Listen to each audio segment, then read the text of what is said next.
আচ্ছা, শোনা যাচ্ছে কি? হ্যাঁ, অডিও আছে? ওকে। আমি ঢাকা ৯-এর স্বতন্ত্র প্রার্থী হিসেবে যে মনোনয়ন আবেদনপত্র দিয়েছিলাম সেটা আপাতত গৃহীত হয়নি, কিন্তু আমরা আপিল করব। আপিল করার প্রক্রিয়া আমরা ইতিমধ্যেই শুরু করেছি।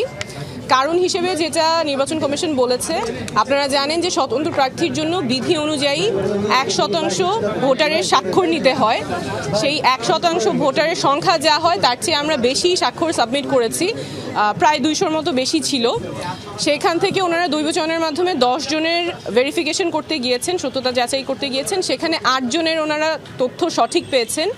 2 জনের ক্ষেত্রে ওনারা মানুষটাকে খুঁজে পেয়েছেন, সত্যতা যাচাই করতে পেরেছেন, কিন্তু সেই 2 জন ঢাকা 9-এর ভোটার ছিলেন না। ওনারা জানতেন না ওনারা ঢাকা 9-এর ভোটার। একজনের বাসা খিলগা যেহেতু ঢাকা 9 আর 11 দুইটাই পড়ে, উনি জানতেন যে উনি ঢাকা 9-এর ভোটার, এবং তার জানার কোনো উপায় ছিল না যে সে ঢাকা 9-এর ভোটার না। উনি গিয়ে ওয়েবসাইটে চেক করেছেন, ওনার ভোটার নাম্বারটা পান নাই।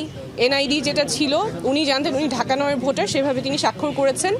আরেকজন যার ব্যতিক্রমে এসেছে, তার কাছেও যে হার্ড কপি আছে এনআইডির, সেই এনআইডির ঠিকানা অনুযায়ী উনিও ঢাকা 9-এর ভোটার, কিন্তু নির্বাচন কমিশনের কাছে তথ্য আছে যে তিনি ঢাকা 9-এর ভোটার না, সেটাও তার জানার কোনো উপায় ছিল না।